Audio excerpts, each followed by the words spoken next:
سے آپ کو قیامت کے دن میرے ملاقات کی بشارت نصیب ہو جائے. تو جو انسان دنیا میں اللہ رب العزت کی محبت میں روئے گا، اللہ رب العزت قیامت کے دن اپنے دیدار سے محروم نہیں فرمائے. اس لیے آج کی یہ بڑی رات ہے، ہمیں چاہیے ہم ایک تو اپنے گناہوں کو یاد کر کے روئیں، معلوم نہیں کیسی کیسی خطائیں کی.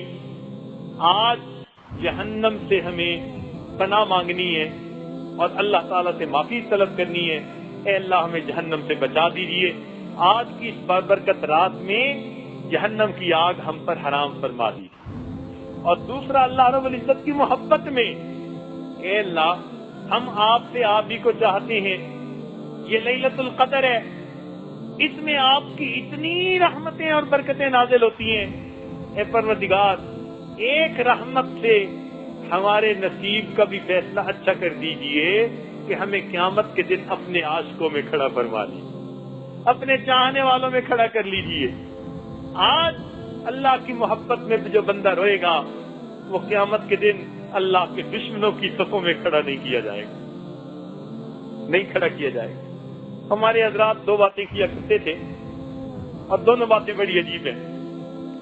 ایک بات تو یہ وہ فرمایا کرتے تھے کہ اللہ آپ نے فرمایا کہ تم مجھ سے محبت کرو اور کفار سے تم دشمنی رکھو، تو اے اللہ ہم نے تیری وجہ سے کفر سے اور کفار کے طریقوں سے دل میں عداوت پیدا کر لی. اے اللہ اب ان دشمنوں کو اور ہمیں جہنم میں اکٹھا نہ فرما دینا. جب ہم نے آپ کی خاطر ان سے عداوت کی ہے، ان کے طریقوں کو چھوڑ دیا اور آپ کے سامنے سر جھکا دیا، اے اللہ آپ کیسے پسند فرمائیں گے کہ ان دشمنوں کے ساتھ ہمیں جہنم کی آگ میں اکٹھا فرمائیں. اور ہمارے بعض علماء عجیب دعا کیا کرتے تھے.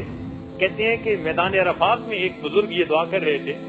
دعا انہوں نے یہ کی، قرآن مجید میں ایک جگہ ہے کہ کافر لوگ قسم کھا کر کہتے تھے کہ آخرت کوئی نہیں، دوبارہ اٹھنے والا عقیدہ غلط ہے.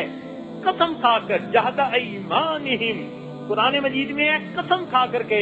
تو انہوں نے یہ آیت پڑھ کر کہا اے اللہ کافر قسم کھا کر کہتے ہیں کہ مرنے کے بعد دوبارہ زندہ ہونا غلط ہے، اور اے پروردگار ہم قسم کھا کر کہتے ہیں کہ مرنے کے بعد ہم زندہ ہوں گے، آپ کے حضور پیش ہوں گے. انہوں نے بھی قسم کھائی، ہم نے بھی قسم کھائی. دو مختلف قسمیں کھانے والوں کو جہنم کی ایک جگہ پر اکٹھا نہ فرمانا.